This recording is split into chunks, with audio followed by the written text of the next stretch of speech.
Welcome back. Today I'm attempting to fly from the South Pole all the way up to the North Pole, over Mach 3. Starting at the South Pole, since RSS doesn't exactly come with an airport, I built one with Kerbal constructs. It's as close to the geographic South Pole as KSP will tolerate before the terrain and coordinates start getting all buggy. Now, in case you're wondering why I'm making planes in a space game and attempting these kinds of challenges, it's a bit of a long story, but basically I wanted to see how close KSP could get to real life if I recreated aircraft like Concorde and the SR-71 as accurately as possible. My thinking was that if I matched the Concorde's weight, size, shape, engines and the area ruling, it should have pretty much the same capabilities as the real thing, and from all my testing and what I've seen so far, it's actually pretty damn close.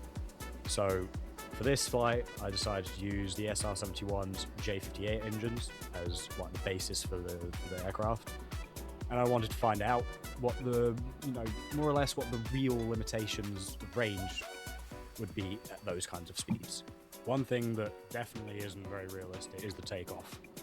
The aircraft doesn't really want to rotate until around 230 meters a second, which is incredibly fast by real aircraft standards, even faster than something like the SR-71.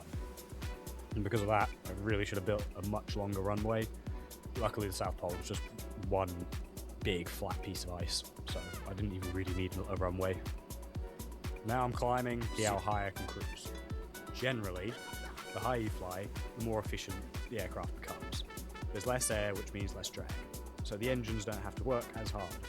The downside is there's also less air to generate lift, so eventually you have to start flying at a higher angle of attack, which creates more drag again. Every aircraft has a sweet spot. I usually find it by climbing as high as I can while still being able to cruise in a level flight of around 2 or 3 degrees of an angle of attack. Once I got up to speed, around 23 kilometers seemed to be the sweet spot, while the aircraft was still full of fuel at least. At that altitude, I was getting a lift-drag ratio of around 5, which I was happy with. Now, the nice thing is that as the flight goes on and the fuel burns off, the aircraft gets lighter, and that means it needs less lift to stay level. So I can gradually climb while keeping roughly the same angle of attack. So the aircraft actually becomes much more efficient as it gets lighter. The trade-off though, and there's always a trade-off, is that the air-breathing engines can only work up to a certain altitude. Eventually, the air gets too thin for them to produce any thrust. I wasn't too worried about that in this case. My biggest problem has usually been making enough lift to actually get high enough for engine performance to become the limiting factor. This aircraft is actually one of the better ones I've built when it comes to that. Going into this, I estimated the flight would take around 6 hours at Mach 3. The distance from pole to pole is roughly 20,000 kilometers. I'm about 40 minutes into the flight now, and FAR is estimating over on the right, it says I've got around 5 hours or 18,000 kilometers of range left. So according to that estimate, I'm not quite going to make it. But those estimates aren't everything. If I can manage a good step climb as the aircraft gets lighter, maybe back the speed off a bit, there's still a good chance it will make it all the way. Originally, I was planning to make this a more scenic flight and head up over Africa or something, but as it turns out, I wasn't actually sure how to fly just due north on a rotating Earth. I assumed I'd just point the aircraft north and leave it there. Then I started thinking about the Earth's rotation and I realized it probably wasn't that simple, so in the end I just gave it to the autopilot module manager.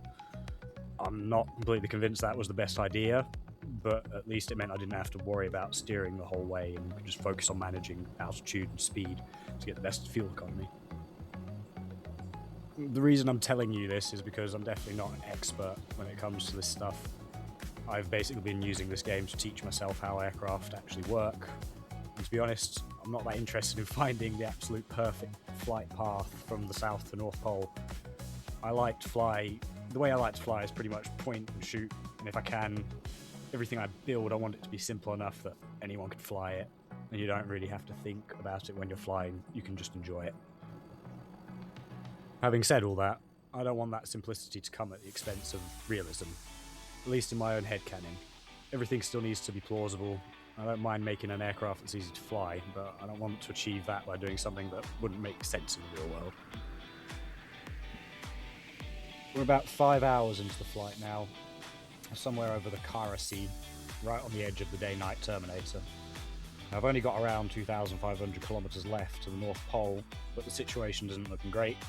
I've only got about 12 tons of fuel remaining, and FAR is estimating I've only got around 1,500 kilometers of range left. So according to the numbers, I'm not going to make it. But after spending 5 hours nursing this thing across the planet, there was no way I was giving up. So I was committed. Even if I ended up gliding the last few hundred kilometers onto the polar ice cap, I was going to get this thing there. Anyway, as I got closer, I started seeing what looked like a much larger landmass. It looked like it might be just within gliding distance, so I went for it. And after a surprisingly tense little glide, I somehow managed to land right at the North Pole. Well, according to the map, I was actually just in the water surrounded by the northern ice, but I'm counting that as a win. And so, after around 5 hours and 50 minutes, I finally managed to very carefully land. Not quite at the exact North Pole, but for me, close enough. If I'd flown just a little bit slower or spent a bit more time perfecting the area ruling on this plane, I think it would have probably made it. What I'd really like to do is a round-the-world flight, but after nearly 6 hours of constantly tweaking this to squeeze every last kilometre out of it, I'm not sure I've got any patience for it anymore. Maybe one day, but for now, this challenge was enough.